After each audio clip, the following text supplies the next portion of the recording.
Good afternoon, everyone. Welcome to our episode 10. There it is, episode 10 of Wirecast Live. Welcome, everybody. I'm Andrew Haley, and we're glad you're joining us today. We've been doing up till now, three-part. This will be, I think, installment number 4 on Wirecast 7 and all the new features.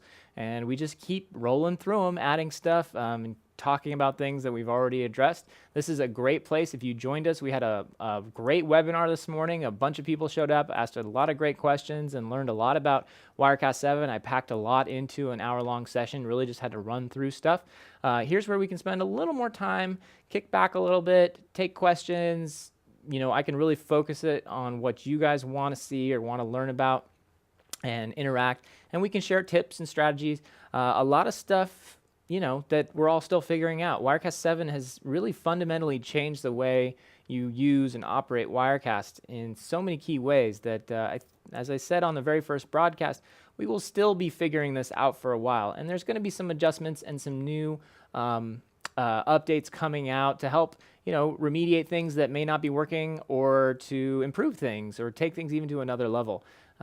As with software releases in general, with software products in general that are still under development, this is an organic process. It's a living process. There's no one defined version of the software for all time. It's got to adapt and update with new technologies, new features that are coming along, and new workflows as more and more people start live streaming online, and more broadcasting type features get in there. I think, you know, as the world changes and technology changes, the software has to change. And so as people's interests and content needs change, the software has to adapt to that. So you're seeing, you know, really a continuum, a process, not something that says this is the way it's going to be and the way it's always going to be. Obviously, there are things that have remained the same since Wire first version, and there have been a lot of new features. So that's just all a long way of saying that this is just a process of discovery, and if you do have something you want to share with us, this is the great place to share it. So I see Bennett, thanks for joining us. You have an EasyCap USB capture card. Great example.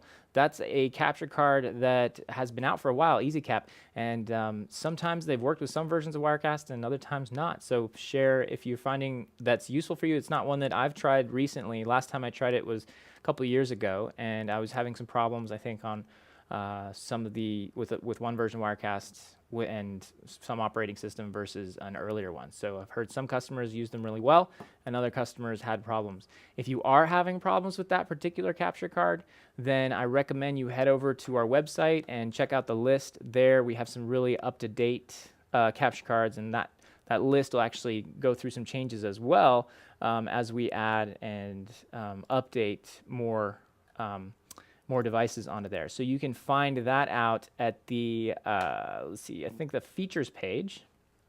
If you click on features, you'll see capture, and you can see a full list of supported features right here. So click on the full supported capture device list. That'll take you to this URL up here, and I can post that, hold on.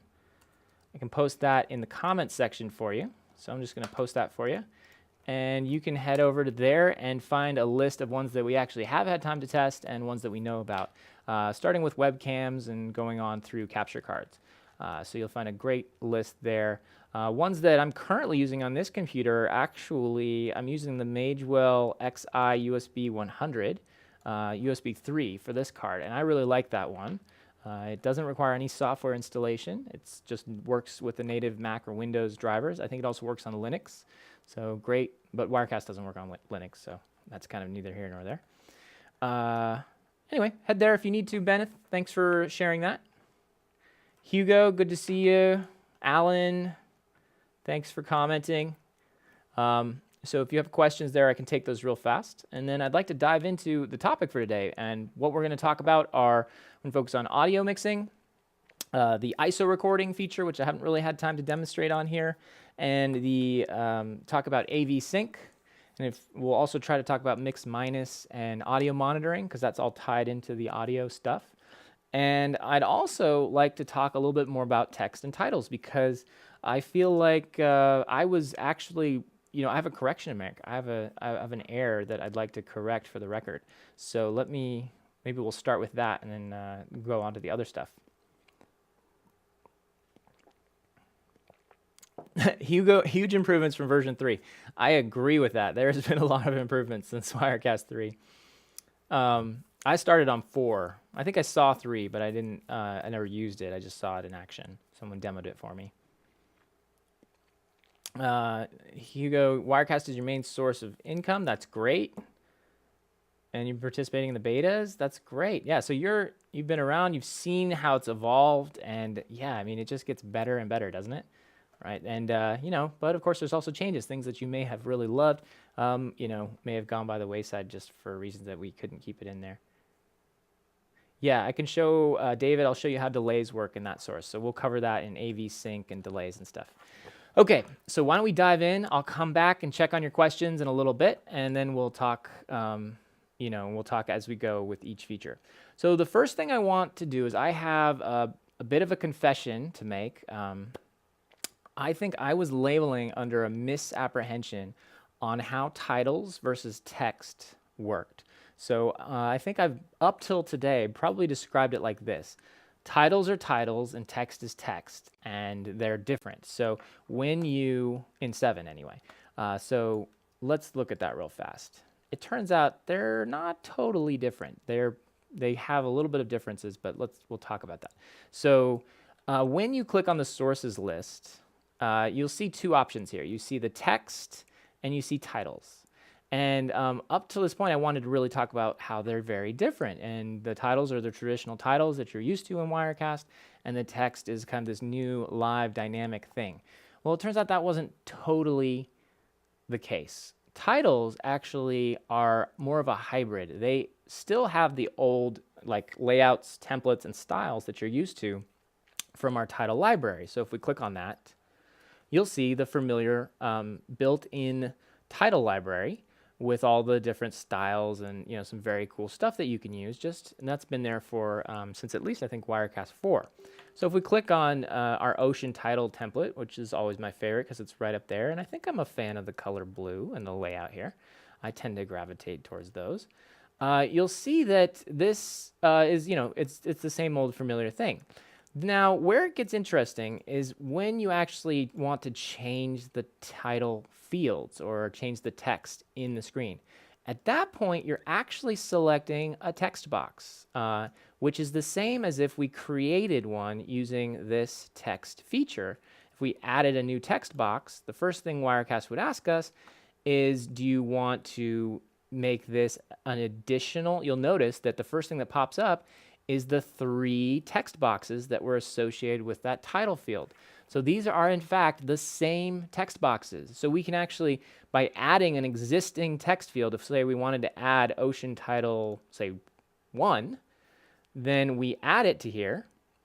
You'll notice it has the exact same size and position and all the same style properties and everything of the same one that's appearing in our titles right here. So even though we've added a new text source, what we've actually done is we've just made a new shot that has the exact same title on it. And in fact, it has the same content. So if I change one, I'm actually going to change it in both.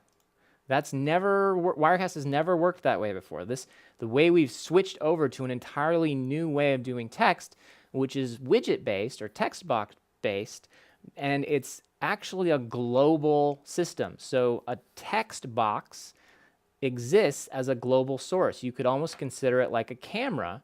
And if you had a camera A pointed at a person, then you use that same camera A in a different shot, even though they're in a different position or maybe they're smaller, the person on screen hasn't changed. It's the same camera angle, the same content is inside the shot. All you've done is changed the position or you've thrown on a filter, but the actual video content itself inside that camera hasn't changed.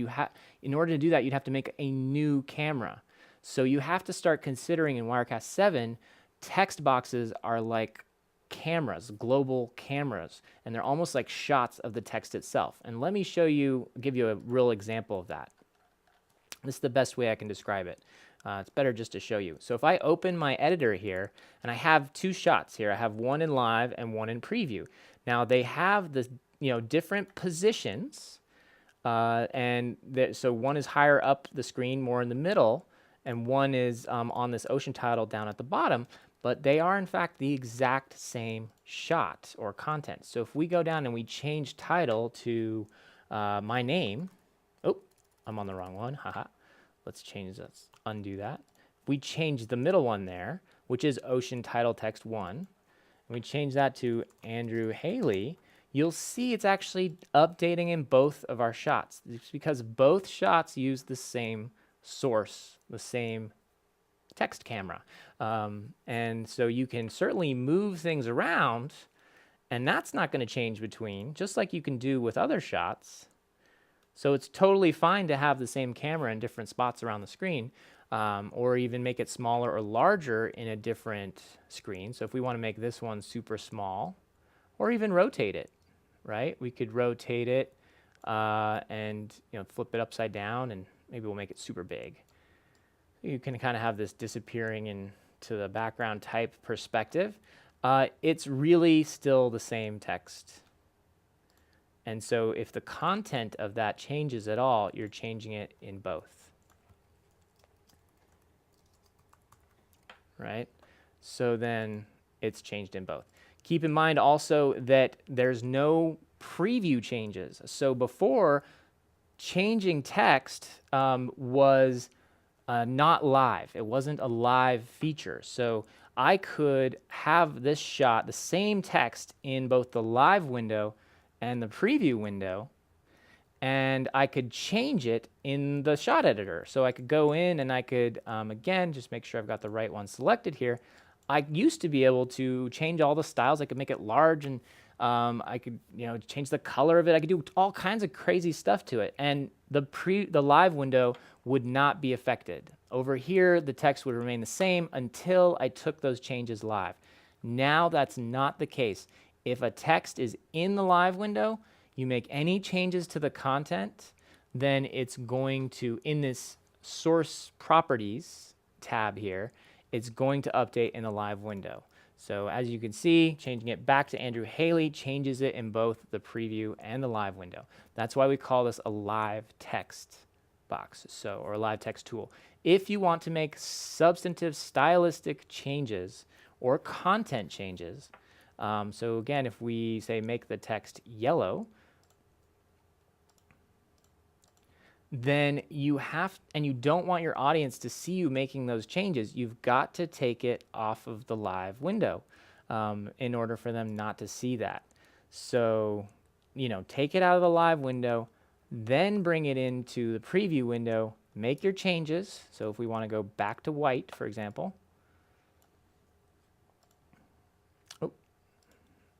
back to white, and I'm going to hit enter. And wait, see, even I'm getting thrown off here. So if we go back to white, I'm going to click on this guy. We're going to go over to the white tab there, and we're going to click out of the box. And now it's white, and that change has been made.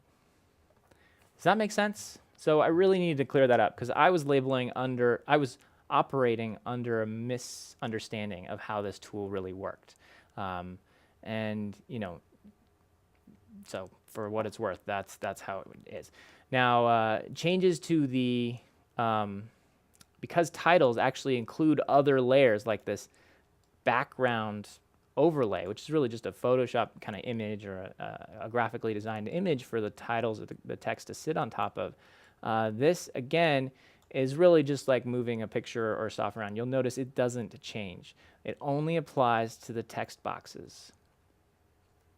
Make sense?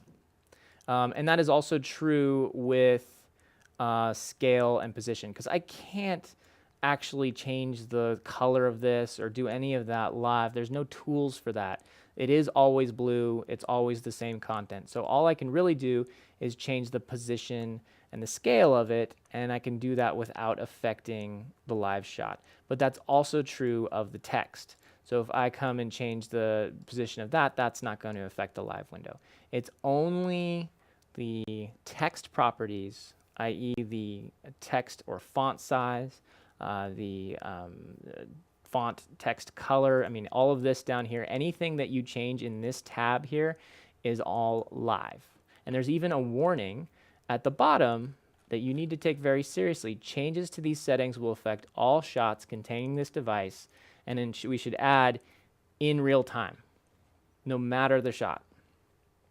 So even live is no longer a sacred space as it was in 6. It is actually can be changed or operated or affected by the settings in this tab. And that is true for cameras.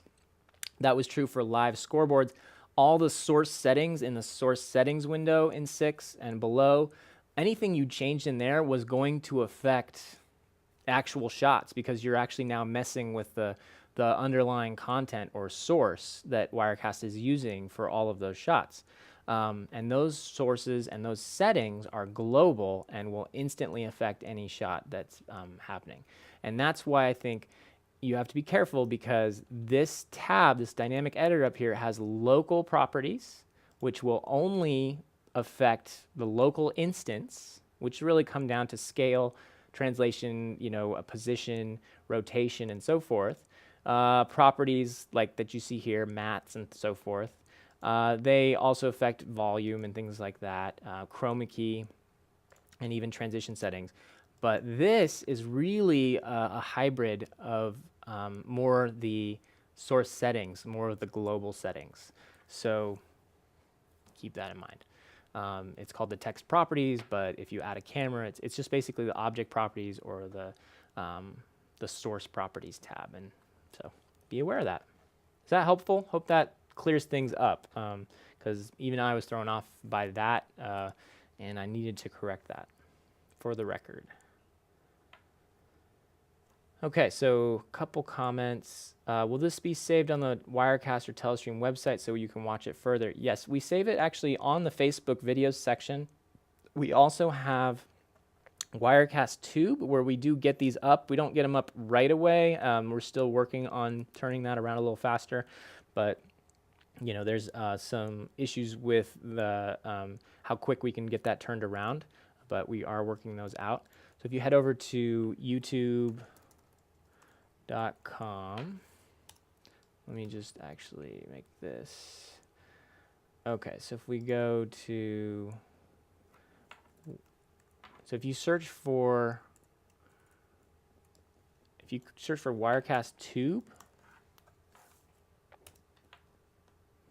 you'll find it right here. And you can find our YouTube channel where we post all of these episodes.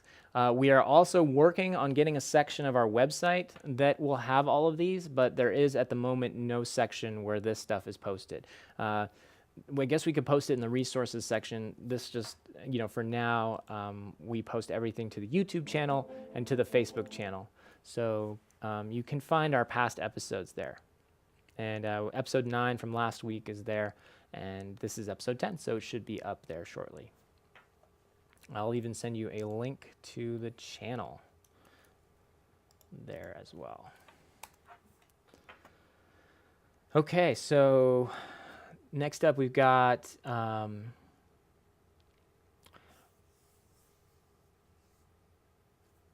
Anderson. You're saying in 6 you usually duplicate a shot, then edit the text field, but in 7 you have to edit and all of them changes and no way to edit them independently. At this time, that is correct. There's no way to independently edit a duplicate shot. And I know exactly that workflow. So if you have to, you have the same title and you want to, but you have 2 different people on 2 speakers. And so you have, Andrew and say Bob. I'm going to grab this, and this. And I'm messing all that up. Hold on. Let's try this again. Grab all of them. And so if you have the 2, titles here and you want to use the same settings and style, and you hit the duplicate option down here, then if you normally in Wirecast 6, you would go in and you'd start editing the content, right? You'd start changing it. But because this duplicate you're now in this tab, and this tab is a global settings tab. So you're actually editing the same box.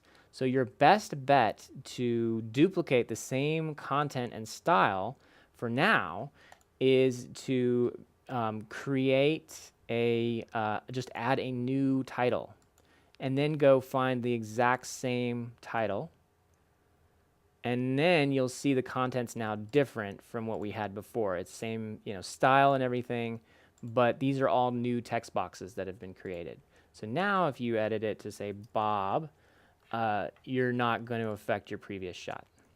Now there's some problems with that, because if you tweaked any of these settings, then you can't really, you'll have to just tweak them again. You can't copy and paste those settings. I guess you could copy and paste some of these things, like I don't know if you can select Arial. Looks like not. You'd need to change it that way and use the font tab here, and just make sure you set it identically between all those.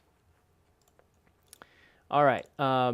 Consequently, the other thing about the source settings tab kind of disappearing is there's no place where you go to check all of your you can't delete sources, I should say. You can do this here in the Media Asset Manager. You can delete them here, but if shots are still, you may have a ton of media up here that you didn't know is still connected to the document. That's kind of always been the case, but you won't see that reflected in other places. So be aware that if you say delete a shot with, if you delete that, okay, there's no shot with any of the text titles or text boxes that had those sources in them. And you really don't have a way to, it's hard to just add it back in the way it was. You can say, if we want to get that Bob title back, and you deleted all the shots with Bob, now you can see that it's still connected up here in your asset manager. Unfortunately, different titles all have the same subname or source name, so you have to you should name these. If you're very, one of these is Bob.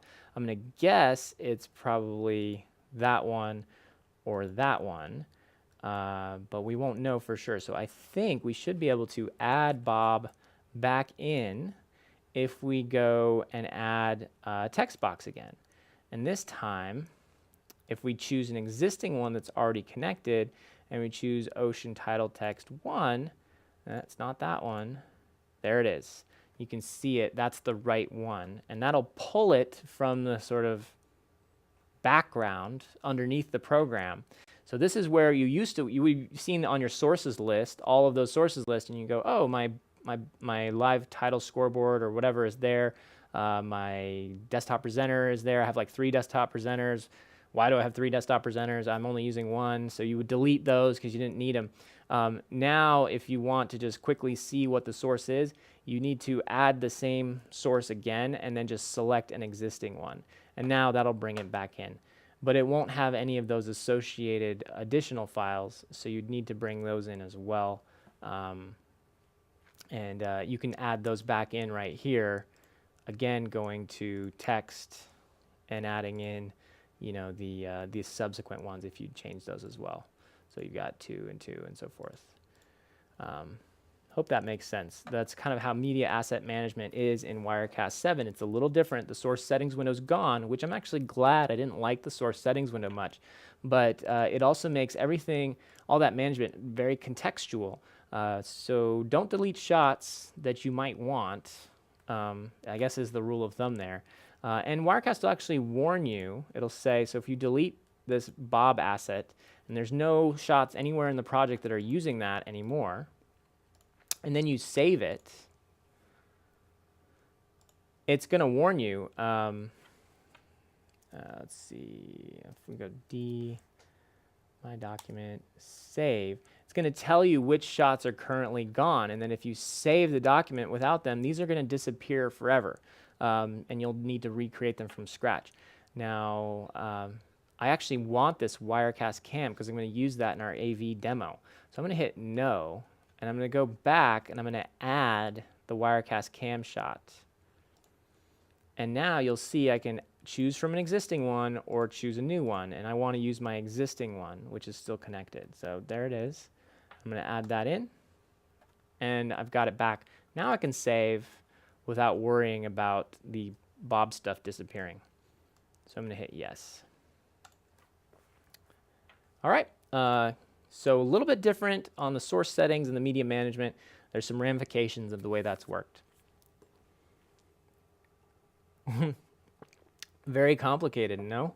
Yeah, I mean, I think there's things that are a lot simpler, but there are things that, because of trying to take Wirecast 6 and before, everything had its own window, and that gets to be a problem too. You don't want 50 million windows to do 50 different things. So consolidating complex things is always tricky because you might lose functionality. And the argument can be made that the source settings tab was extremely useful, or it could be made that it was kind of, I actually thought there was a lot of things you were doing in the source settings that should have been in the shot editor. And so now we've kind of brought all that together, but there are some ways that maybe we will need to change and adjust to keep the good parts, but maybe simplify the more complex parts or things that aren't as clear. So it goes right back to that. It's an organic, this is in process. Good software is never done. All right. Let's delete these other shots because I actually don't need them either. And we're going to go back to our... I'm going to actually... so this is cool. I'm not sure if I mentioned this on a previous broadcast or not, but I actually really like this feature. So this is my Wirecast Cam Shot. It's on my little iPhone here on my desk. And what you'll notice is, in order to keep the frame rate high, and I just didn't want to mess with trying to get a full 1920 and 1080, or it might drop too many frames, I set the settings on my camera to only stream at, I think, 960 by 540. So about half of a 1920 by 1080 stream. When Wirecast brings it in, it is actually, it's smaller than the canvas. So what it's telling me is that this source is not full size to my canvas size.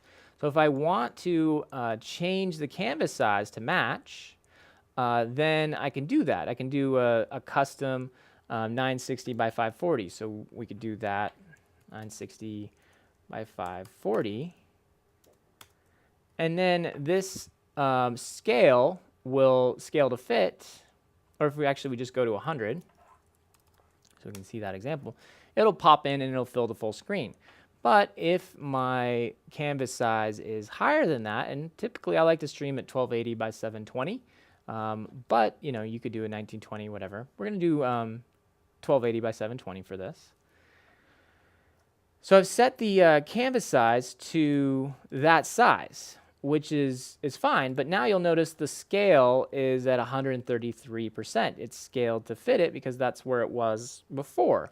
But when you're bringing in, if you go back to 100%, sources are always brought in at 100%, unless they are larger than the canvas, in which case they will scale to fit down. So Wirecast will recognize sources that are too small, and they'll show you by bringing them in at their full size, 100%, and show you that if you want this to fit the full screen, you either need to lower your canvas size to match, or you're going to need to blow up your source size to fit, right? And in which case you'd be losing some quality because you're scaling up, you're blowing up the resolution. Now, it's not a problem to scale to fit sources that are larger. So if we have a 1280 or a 1920 canvas, then we would, and we brought in, say, a 4K source or a 2K source, scaling to fit that down, you don't really lose quality. You're not duplicating pixels. You're actually eliminating, and you should, it should scale down just fine and look good. But scaling up is always a problem. So Wirecast isn't going to automatically scale to fit sources that are smaller. And that's just a little way of telling you that you may lose quality if you don't lower your canvas size. And if you really still want to scale to fit, you can. You just hit this button and it'll do it. It'll jump it up. So I like that feature a lot. It's a little cool feature that it's a nice little touch. Okay, let's I see that you have, yeah, Anderson, good, yeah. Thanks for the comments. Yeah, it's definitely, it's doing great. I really like 7 as well. Larry, you were at the earlier webinar. Thanks for joining us there. Covered a lot of stuff. So let's talk about, so you got to see my correction here, because I think I was a little thrown off by the titles and text in that webinar, because up till today, I really hit home. I was like, why is it changing in the live and the preview windows at the same time? That's never happened before. So the live window is, live text really means live text, and all text boxes are live, including text boxes on titles. So our next topic today I think we should cover is our audio mixer and audio and video delay and so forth. So let's dive into that a little bit. So first thing is you have this audio mixer window. This is available in Studio and Pro. Prior to this, it was called the Audio Inspector, and the Audio Inspector was only available in Wirecast Pro. It also had your audio delay functions. So this is where you would create that. And you also could add sources that were live and make them live in the, here. Now, this is the first redesign of the Audio Inspector and is now the Audio Mixer. And just on a very simple tour here, you can see we've got the sources that are in the preview and sources that are in the canvas. So if right now we just have my preview audio, which is coming from the Wirecast Cam Shot, because I've got audio coming in through that. So let's take that live and see how that affects I'm actually going to minimize this. And you can see now, what is live. So you've got this live. Now the Wirecast Cam source is in the live window, and it's letting you know that it's live. If we disappear that and go back to take it out of live and put it back in the preview, it's jumped out of the live area. So just keep in mind, it's dynamically going to update with that. Once it's in the live section, you've got some more controls over just the preview and audio live output here. These sliders are the exact copies of the sliders in the larger UI. So if you're going to affect this slider, then it's also going to affect the slider in the live window. So actually a better way to show you that would be this. So if you can see those sliders perfectly match each other. So they're the same slider.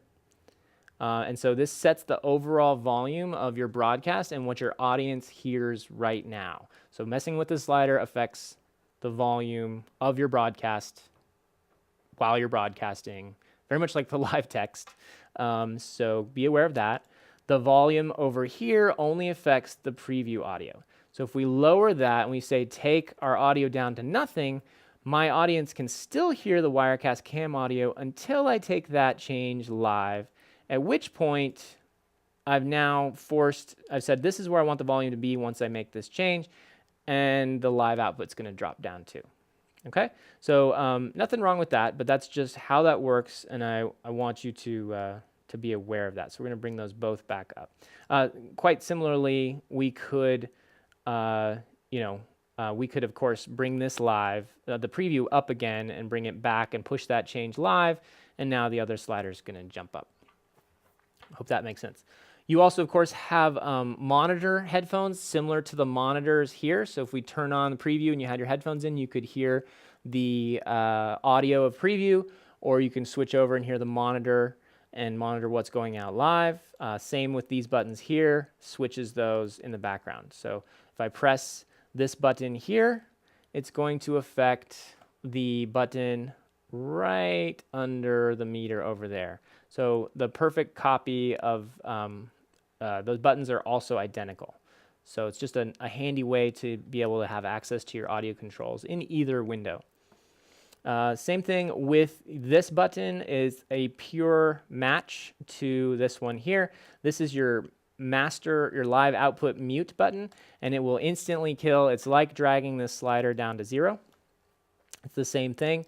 So touching that button or not is going to control the audio on the broadcast. So you can cut all audio if, I don't know, your your landlord comes in and starts yelling at you or something like that. You have unexpected interruptions into your broadcast. All right. So next thing I should talk about is this little handy thing. Now, this is a very subtle change, but a huge one, and I really, really like it.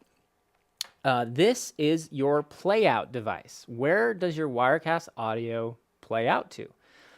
Before this, your audio, it always played to the system output. So if you are a Mac user, then you would have to go to your system preferences, and I'd have to explain this to customers and Wirecast users over and over again. I'd tell them, they go, why I want my Wirecast audio to play out on my HDMI projector, or I want it to go out my HDMI to a recorder. And so now I would tell, well, it's only going to play out through the system output. So if your system output is your headphones, it's going to play out through your headphones. If your system output is if you want to play out through the HDMI, then you have to go into the system preferences and play your output through the HDMI. Now it's completely independent. So I can play my system audio out through HDMI, and I can play my Wirecast output through my headphones. So that is really neat. I no longer need to rely on this setting. I can make them completely separate. So every other audio, like if I have a mail alert or I have a YouTube video playing on the background, then that can all go to one place, and my Wirecast audio can go to a different place. So really, really cool. And any of the audio devices that are plugged into the computer that the system recognizes as a viable output will show up on this list, including things like this microphone, which is just a USB audio device, but I don't believe it has a speaker in it. No, I'm wrong on that. It actually does. It's got a headphones port on the bottom.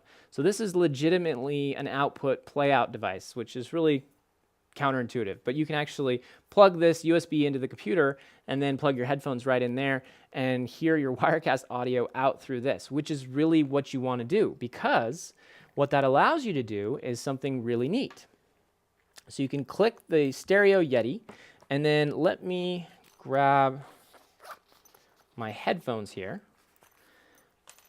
And I'm going to plug these in to the bottom here.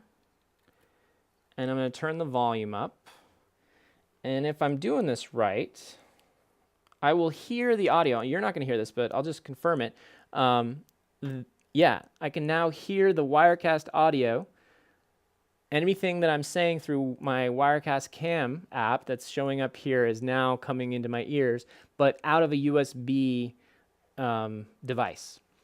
Now, why is that useful? Well, let's look at this. So there's this other controller that allows you, for any particular source, in the settings for it, the audio settings, let's see, where is it? Here. Sorry, it's in the object properties, the properties tab. So this is a global setting, so you should be aware of that. And this is the settings where you would set the latency. It's where you configure if it's the IP address, all the things specific to that. But right at the bottom, if the device has audio, if it's a camera with audio, or if it's just a microphone plugged in, you will have this option here to monitor it.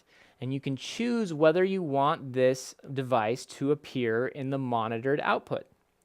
And so if I uncheck this, then I can no longer hear my own voice coming through the output. And even though my audience will still hear it, you can see the audio is still popping up and going down. And then even on the live output, the audience is still hearing it. I'm just not hearing it on my monitors. And that's because it's not currently being monitored. If I check it back on, it jumps back in. You can also choose which channel you want it to go to. So that's very, very cool. And then, even better, a lot of people like to play audio from their computer. The example I use is, say, you want to play, let's say you want to play what would be a good example? desktop presenter, right? You want to capture some audio from your computer. Let's say you're showing people how to use some software that has audio involved in it. In this case, let's try GarageBand. So I think I have GarageBand on here. I'm going to pull up GarageBand. And let's say I'm a musician and I want to give people a tour of how to record audio or how to create a brand new project. Use GarageBand to create music. And if we add this, I'm going to hit create. If we have some sort of loop or something that we want to bring in, like we have a media library or something like that, there are, I believe, some built-in tracks here. There are sometimes. This, as I said, is a demo machine, so it's a bit, we can use this Art of Flight video. So if I pull that in, and I'm going to close that window, there's all this audio associated with this media clip. So I'm showing people how to edit or record, and I'm playing back the music. And you may be able to hear it. It's coming through my system headphones, my speakers right here on the desk. Now, if you want that audio to be heard by your audience, you'd either have to take your system headphones out of your computer and plug them back into a camera or a capture card, and then it could go into Wirecast, and then it could go into your stream. The other way you could do it was you could use our local audio capture, and you could turn on Desktop Presenter and capture audio with Desktop Presenter. So we could come in here and use the screen capture tool. It's now called Screen Capture. And so you hit OK. Now, I actually have to install the Telestream audio driver, and I think that has to be restarted, so I'm probably not going to do that in this case. But let's just go pretend that we can capture audio. So you would normally be able to check the capture system audio here, and once you've installed the driver, and then anything that you play back on the computer will be captured into Wirecast, right? So that's pretty cool. When you have the screen capture, and let's say you're showing, I'm going to actually go configure this. Let's point it at GarageBand. So I'm going to do a window capture, and we're going to select the window here. We're going to choose GarageBand, Untitled Tracks. So now when I jump into GarageBand and I play this back, and I'm just going to do this over here so you can see on the screen here. If I hit the play button, this audio would get captured into Wirecast and would play back, and you'd see this audio jumping back and down. The problem is that when you had the monitors on, Wirecast would be playing out through the system, and so would this be playing out through the system, and Wirecast's Desktop Presenter would capture its own audio, and you'd get this loop where you couldn't actually play back system audio. Now with this cool audio routing feature, that's no longer a problem. I can hear the audio just fine. I can play it back. I can even capture it, and I've got no problems with hearing it on the monitors because I can still hear that audio coming out through here through Wirecast, and I can monitor the audio going out. Now, if you don't want to hear the audio twice, then you should turn off the monitor, and so that way you can just listen to the system, listen to it here, and now you're not going to hear it showing up in the monitor, which is great. You've now mix-minused it, and that's a pretty cool feature. So by being able to select a different playout for your Wirecast audio, being able to choose which audio is monitored here in the settings for audio sources and video and audio sources, then you no longer have feedback loop problems, and you can still hear the audio from any program, whether it's the Wirecast mix or whether it's the audio itself from a program that's being generated or uses audio on your computer. Does that make sense? Really big, cool new feature. So let me pull up my Chrome window here. Just make sure you're getting that.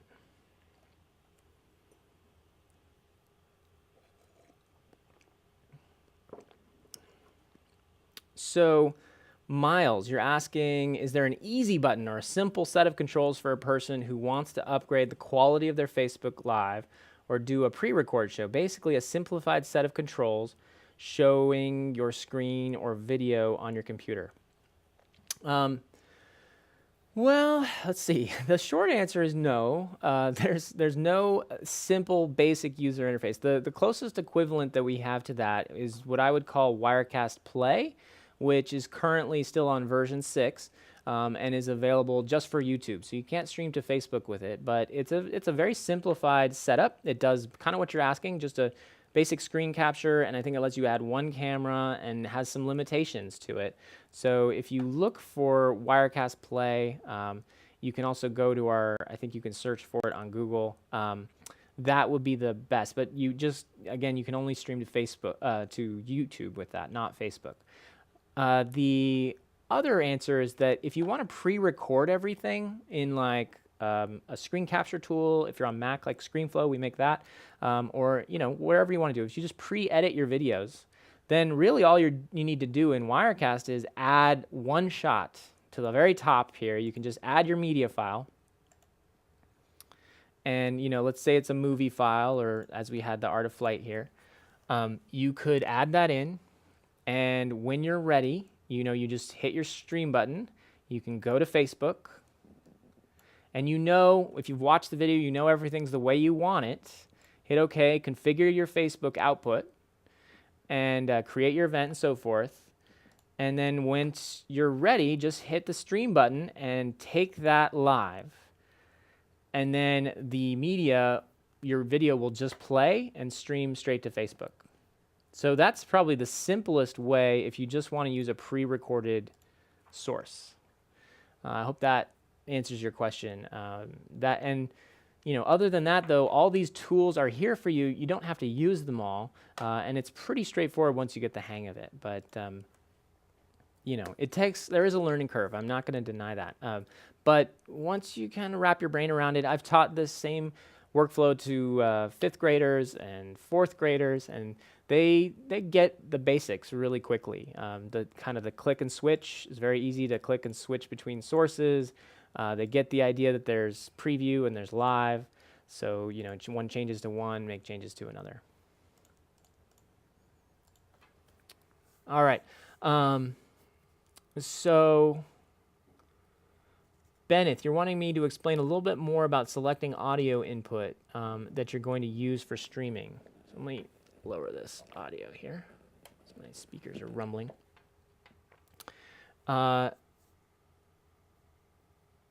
Maybe your capture card is an audio input or a system, which we'd select for best results. So it's really up to you what audio source you want to use for your broadcasts. Anything with audio will be detected.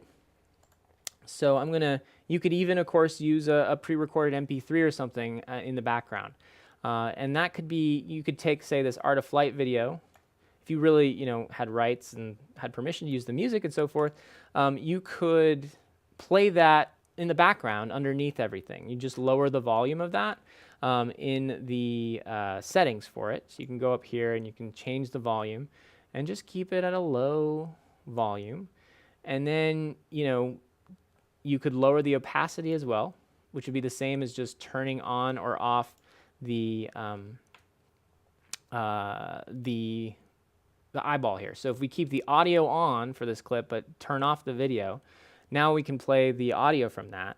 And if we take it live, you'll see it's just slowly playing that music kind of quietly in the background. And then if I take a camera like this guy live, then that would also let's see, why is that didn't automatically show up here. Let's try this again. I'm going to check the properties here, make sure everything's still working, and maybe we need to just reconnect it.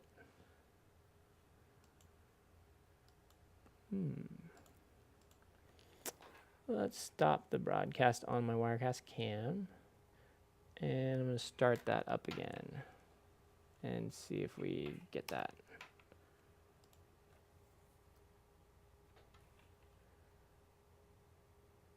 Oh, it looks like the IP address changed. So let's do that. And that should work pretty well. Let's try this. Let's try deleting the shot. That's still working just fine. This guy we can delete. And then we'll go, and this is a troubleshooting thing, so I can actually see if I can troubleshoot this real fast. So I'm going to add the Wirecast Cam Shot again. I'm going to go and we'll just make a new one. And I'm going to reconnect it to the IP address. So in case you didn't know how to do that, I've got in the settings tab, first of all, you need to be streaming. So you hit the red record button, which is really just the stream button. There's also a settings tab. I'm just going to click that. And at the bottom, if you scroll to the bottom of settings, you'll see the IP address for the Wirecast Cam app. So we're going to add that in. 0.6.138. We're going to hit connect. And all right, we're back. So I'm going to put that right there again. Hit OK. And now we can add it right in, and we can jump it up to scale to fit. It's going to do that. And now let's look at, so now if we take that live as well, in addition to the Art of Flight video, we have the two coming in, and if you listen to the mix, they should both, I can hear both my audio and the music in the background, and I've lowered the audio. So that's an easy way to bring in a source and play that. So it's pretty sweet. Sriracha hot chili sauce. You're digging it. We're getting some great videos in here. Great pictures here. All right. So we've got... so I hope that kind of answers your question. Then as far as adding other types of sources for audio, if you have, say, a USB audio device plugged into your computer, that's really a system audio device. You could choose it from the capture device and add that as a system audio as a device here. So for example, I've got this microphone, the USB Yeti that's plugged in, and that could be a device here. I could add that in. And that could be on a lower layer, just quietly under, that could be the main audio. Another way to do it is if you have more than one type of camera. So I've got a couple cameras here. I'm going to add, let's add a few more devices. So we're going to really ratchet this up. Let's add the Logitech video camera, which is just a webcam. That's coming in really tiny. Let's up the resolution of that. I think we have... I think it can go up to 1920 by 1080. And maybe we'll do, and then we'll just fit to screen here.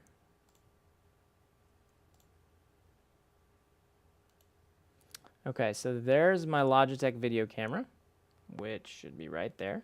It's got some delay on it, so that's probably due to the fact that it's coming in as a native RGB. If we switch the resolution of that to something like this, to a YUV, we could go up to something like, we'll do 960 by 720. Let's do that. And that's going to make it square, which is okay. The frame rate's 15 frames a second. Well, whatever. Okay, so I've got this camera coming in, and it's got a slower frame rate, but that's okay. We can work with it. And then we're going to scale it up here. So I can just change the scale. So we're full screen on both. And then you see there's color matching between the two. Like the green screen in my Wirecast Cam is very different from the green in the webcam. So that is something we can address by color correcting. So you can actually change the hue and the gamma and saturation and so forth. So if I want to try to make it more green to match, I can kind of take the hue down more to a yellowy range. I don't want to change my skin tone too much, but we can also up the saturation a little bit. And maybe up the brightness a little bit. Too much. I'm just kind of red. So you play around with this a little bit, you can get a closer match. Might be best to actually play with this guy a little bit, because rather than try to take a pretty normal range of colors and take this way more bright one. So saturation's really high on this. I'd probably lower that off just a little bit, and that will bring me to a closer green to the down. So you might meet them in the middle a little bit. There's no color specific correction, so it's an overall color correction. You're not going to be able to do a live, just on one color on the screen if that's off. But through these controls, you should be able to get a much closer match than you've been able to before on different types of sources. And then finally, let's bring in a third one. We're going to bring in our HDMI capture card here, which is the Magewell XI USB 100. So really going to put this computer through its paces. I'm also, just for the sake of maybe saving some resources, I'm going to turn off the live icons under performance. Oh, they're already off, so we're good. All right, and I'm going to bring that guy up to, I don't know why video delay is up to 5. We're going to take that to 0. And then we're going to take this guy down to 1920 by 1080 and resize scale to fit. Okay, so here we go. Everything should be in here now. We have 3 cameras. We've got this guy coming in through this camera. We have our webcam, and we've got, which is looking super green, so we might reset that. And anyway, just leave it for now. And then we've got our Wirecast Cam. So if I take the this camera right here, and for this demonstration, Deborah Lee, can you take me off the screen so people aren't? There you go. All right. So let's talk about source sync and audio sync and video sync. So we're going to talk first with we're going to take the main camera, and I'm going to take that live. Okay, so this is the main camera. This is coming in through a USB capture card. It's HDMI. If I wave my hand, it's pretty straightforward. Now, what happens if I bring in let's start with the Wirecast Cam. I'm going to bring that into delay. So you can see that there's already a delay between the two. So if I say start counting 1, 2, 3, 4, you can see it's a little behind. It's just half a second or so, right? So we probably, and that's because this Wirecast Cam, and I'll bring that up here, this is, it's coming through the iPhone, it's getting compressed, streamed over the Wi-Fi network to my computer on my desktop, and it is getting decompressed and played back and into the camera. And it's pretty low latency. Honestly, I'm impressed with the latency. It's not too slow. But it is just a hair behind the camera right here, which is coming in directly through a wired method. So we need to delay the Wirecast Cam. We'll start with, say, half a second. So click on the Wirecast Cam properties, or the properties tab for that source, and you're going to go and add a half a second delay. And, oh, sorry, I should zoom in. Thanks for reminding me. So we're going to add a half a second delay to this, and we're also probably going to add a half a second to the audio. Let's see how that goes. It's even going to give us an update of how much memory it's going to take on the computer to do that. So half a second, and let's see how much that improves the sync. So we should click out here, and then we're good. Let's hit return, and if we click on another tab or so, we should have the delay here. And if I hold the cameras up to each other, so we can kind of see here, let me do it on this side, and we do a count here, we're still a little behind. All right. And let's go back here. So you just need to dial it in. 1, 2, 3. So we're still behind. So we need to maybe up that delay to, you know what I did? Here's what was silly. I actually increased the delay because I added it to the wrong camera. All right, what I need to do, actually, I can't speed up the Wirecast Cam. That's the one that's too slow. I need to slow down the other camera. My bad. That's what was going on. So I was like, it got worse. I'm not thinking clearly here. So we've got 5. All right, here we go. This is going to work, right, guys? Let's see how we're doing now.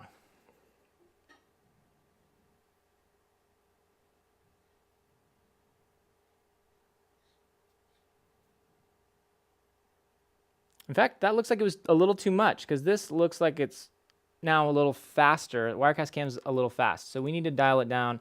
Let's try 300. 0.3 seconds. Now that's better. That's a lot better. I'd say that even was probably a little too much. Let's go 2.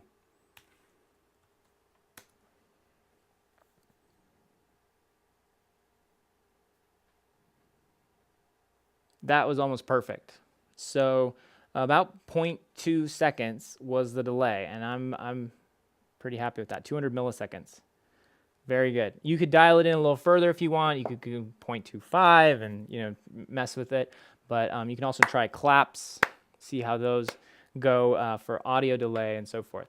I have no audio coming in on this main camera here. I need to add that as a source separately. And then you do the same thing with audio. You just delay the one that is coming in ahead of the other one and try to make them match up.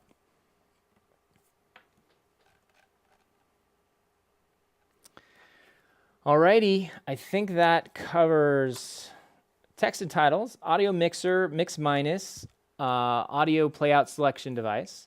We've even covered Wirecast Cam, and we've covered how to delay audio and video. So the final topic that I wanted to cover today, I'm just going to take all this out, and Deborah, you can pop me back on screen if you like. The final topic I want to cover is ISO recording and replay, because people have asked about that. So let's look at the ISO recording. If we go up here and we just hit the configure, right? So this is the menu we're looking at. We're looking at a start all camera preview. So we can look at that real fast if you want. This is just a nice way to see what cameras you have attached to so we can get a kind of keep this on a separate monitor or a second window. You could put it on another display and keep an eye on things. That's a nice way. You don't necessarily have to turn on live icons to do this. So it's a way to have live icons off, but monitor the cameras you want to monitor. So if you add that in, the Wirecast Cam, and you add in, say, the main, main camera shot, you can see those. Wirecast Cam doesn't look like it's working there.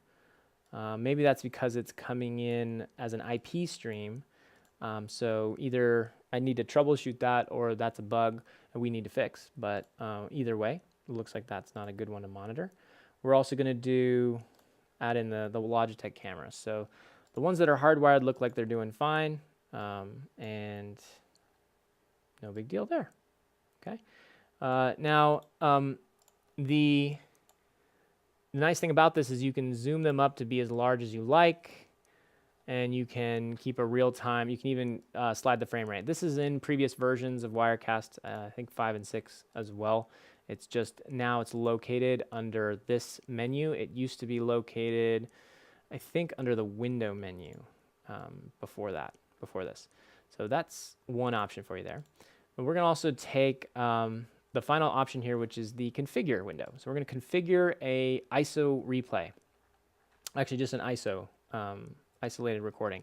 And I can choose any of my 3 cameras. I think I can't choose the Wirecast Cam Shot. So that's only cameras that are connected physically to the computer. So you'll see from when I click the Add ISO button down here at the bottom, it pops up a new untitled ISO, which I can check or uncheck depending on whether I want it to be activated or not. And then it's going to give me a source list of what cameras I want to record. So I really have the two options. So if I choose the main camera and I title it main camera, and I can choose what audio source I want to replay with that, or if I don't want any. Usually I would assume you'd want audio to be recorded with it. If I want the same audio, like the audio coming from the camera to be recorded, I can actually add that. Should have audio coming in, I think. We'll have to check on that. Let's add the XI100 HDMI audio. And now I've got that in the project, and I believe it should show up as a selectable audio source that can be paired with that video. This is a peculiarity probably of this particular capture card. But yeah, there it is now. So I can get the audio and the video from the same camera, and I can record that into its own file. So then you just follow down these settings. It's pretty straightforward. You could start with the ProRes setting you want. I'm just going to keep it really small. Just go with the proxy setting. But if you want higher recordings, all of these bit rates are available and published by Apple, so you'll see exactly what they are. I think they go from somewhere around 25 to 50 megabits per second, all the way up to like 300 megabits per second. So, you can see how quickly that would fill up your hard drive. So select whichever one, works for you, or whatever quality you want out of it at the end. And then I'm going to call this main camera ISO.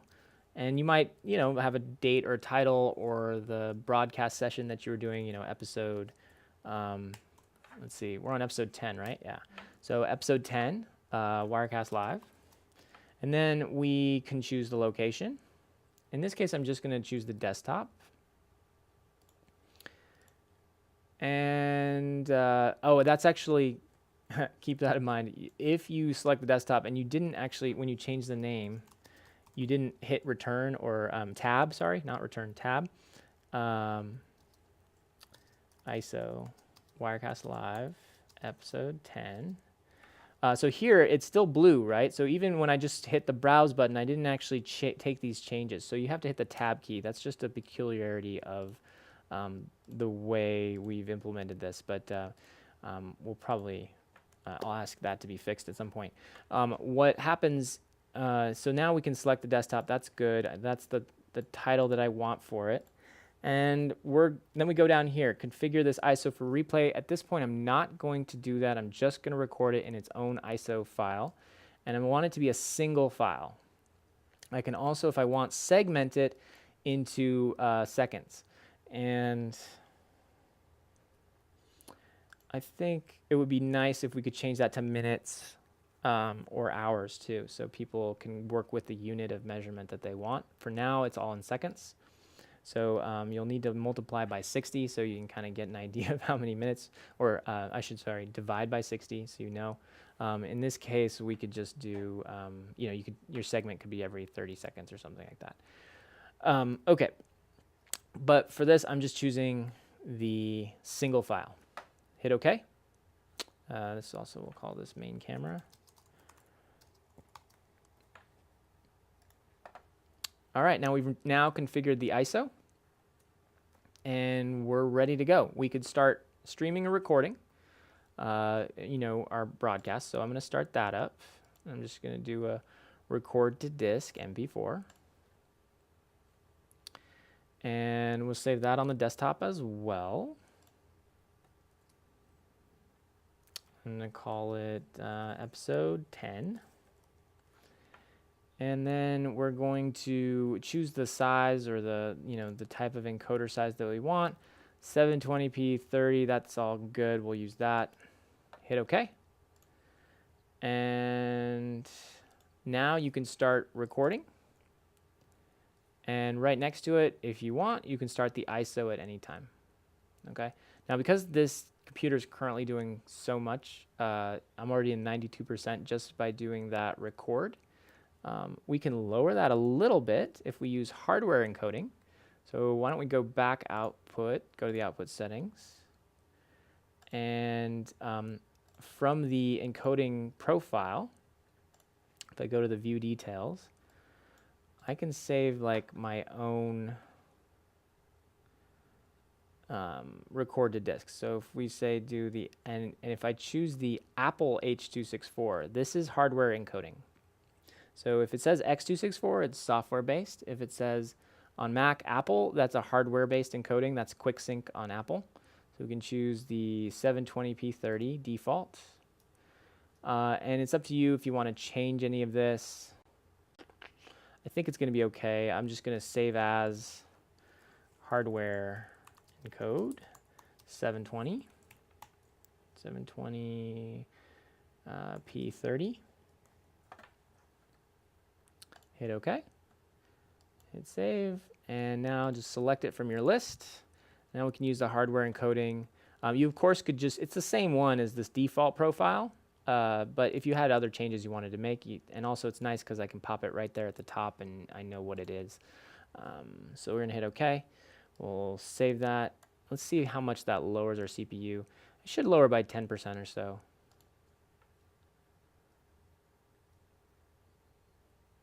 All right, yeah, so 10% or so CPU, system CPU. That definitely saved us some work there.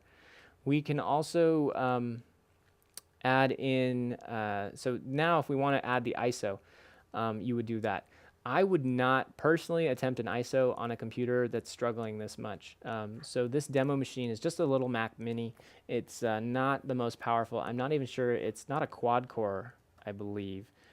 So you would really, I highly recommend quad cores because if you, they really benefit from extra encoding work. Since this is just, I think, a dual core, it's going to struggle. So anyway, you could be recording and doing the ISO as well. And there the ISO goes. The thing with the ISO is you're not actually going to see how it affects, it's not currently tied to the output settings.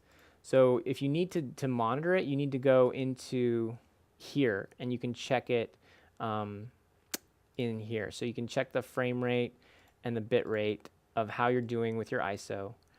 This output statistics menu is available just under the show statistics drop-down menu from the output, on the output drop-down. Select that and you're going to get this really nice graph of how you're doing. So you can see my two records here. The system CPU has done quite a bit, has dropped by about 10% or so. My RAM is currently quite high, my memory usage. So that might be a good place to get more RAM on this machine. We also have this, we can add ISO here too. So the bit rate and the frame rate, bit rate is hovering around 30 to 40. You also noticed here real quick that this little warning sign came on the ISO, which is probably telling you that your memory is too high or the system resource is overtaxed. So there it is, it's right there. So that's a warning sign that your computer is probably not up to the job and you might need more cores to do what you're doing. And that is ISO. If you want me to really quickly show you how it relates to replay, let's do that. So I can show you. So click on the main camera ISO. Now let's say we also wanted to use it in a replay setting or a replay situation. Now I've not done this in the real world. I've really just learned about this in theory. So we'll see how this goes. But if you select this, this box, if you check the box here, and you configure this ISO for replay, at this point, the replay system takes over and really forces the ISO to become what it needs for Wirecast to use it as a replay. And that is going to, oh, real quick here. So maybe we can have a before and after. So we saw what the ISO looked like on the, let me go here for a second. I'm going to quit. We can quit GarageBand. That's probably taking up some resources here. The don't save. We'll also maybe delete this shot here. We've got a lot going on in this little guy. Okay, so that probably freed up some system resources. Now let's go into, I believe, I'm going to minimize this. And I'm going to close, cancel. And close that. All right, so these are the files that we just recorded. So we have the ISO, which is right here, the 2 ISOs. And you should see they're ProRes files, and they were just recording that ISO file, even though I never brought the shot into the live window. So I didn't have, I think when I had hit ISO, it instantly started recording the main camera in the background, regardless of what was in any of these windows here. Up till now, you could only ever record what was in the right window, the live window. You couldn't record any of your other sources. But I just picked camera, the main camera, and it started recording it into a file in the background. And this is what you get, regardless of what you were doing in Wirecast. And then here's the other encode as well. With so pretty cool little system. You're going to have a backup copy of those files. You obviously just need the system resources to be able to do that. And you need Wirecast Pro. Next, so that's kind of what it looks like when you're doing the ISO. Let's talk about what it looks like when you convert an ISO to a replay ISO. So we're going to go back here, and we're going to select this ISO and make it available for replay. All right, and we can choose hotkeys to create this. So I can, if I had a hotkey already, you know, we can create a new replay hotkey just for this source, and we can do a new marking just for this. So if I click the Manage button, I might want to call this, create a new hotkey source. I'm going to call this main camera replay. And then I'm going to call it, let's do, so it should be R for replay, I believe. So we probably want to do, say, an option R. Now, if I don't plan on making a normal replay, if I never plan on using a program replay, or if I just want this to be my main replay, I believe you can just update the replay hotkey.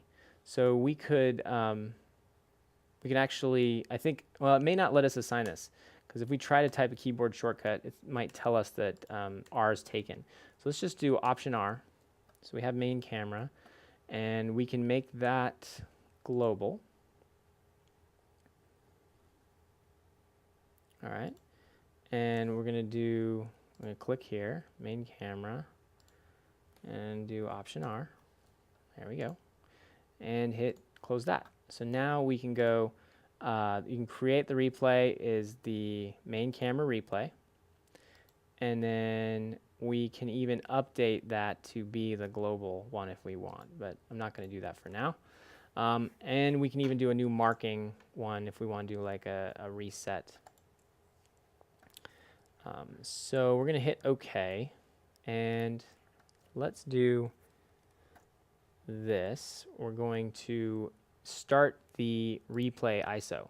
So we'll just create a start button. And now if we hit the Option R, should create a replay, which we just did, right? Now, the replay settings are still, I'm going to turn that off for a second, are still in the global replay settings. So you still need to go to the replay settings to make sure those are what you want. So we may want to limit the default replay to 10 seconds or 5 seconds. And we may want to limit the replay to 1 minute or so. So those settings should still apply. We want to create them, say, on layer 3 or layer 1. Is actually, I prefer layer 1 for my replays when doing that. Ask when deleting shot, yes. Replay shot template. At this time, I don't want to create a template. After creating it, show it in the preview, activate replay manually. All that's good. So these settings are going to kind of apply to this ISO replay we've now configured. All right, so that should do it. Hit OK. And let's say we've got camera, this Let's take this live. Hold on. There we go. This is my replay shot. That's where it was created. Let's delete this one. I don't want it. Delete it. Let's go in here, and I'm going to maybe make these just a teeny bit smaller. All right. Okay, so I've got this camera, my Wirecast Cam camera. I've got my Logitech webcam, and we have our main camera right here. So those are the 3 sources. This is the ISO that is also the replay. So we can have our Logitech camera in this right here, and you can have something going on the screen, and we can still have a replay on camera, the main camera. So even though it's not on the screen. So let's start the ISO/replay. And we can now, I can do something and show you, what it looked like if I went that way. And if we hit the Option R key, it's going to automatically pop that into a replay shot up on the layer that we told it to. Now we can just dial this in and just watch what's going on here. If I play that, oh, sorry. I actually took it live. Let's take it out of the live window. Let's take it back in. And if I want to preview it, so that's the moment I want to capture. I just drag my in point to there, right about the time I'm about to do that. We can do the replay speed. We can slow us down to 25%. Meanwhile, the main camera, we could still be switching back and forth with all that stuff. It may actually be good to have a separate window just for the replay shot to configure all that outside the preview, so you can still be switching and between cameras, and then you can prep the replay shot in a separate window by itself before you take it live. Now that everything's happening in the main camera window, that is it makes it hard to switch, right? So I think there's an argument to be made that replay system, probably now that everything's in this preview window, can get pulled out into its own system. Now that we've added ISO, it really makes sense to be able to do that. So I'll probably put in a feature request. But if you have other replay suggestions or around ISO, we'd really love to hear those as well. Anyway, so you can configure all that when you're all ready. We've got the in and out point, and we can take that live. And when it's done playing, it's going to be done, and it's going to go back to my camera on the side. So it looks like I needed to check my out point too. Don't forget, you want to set in and out.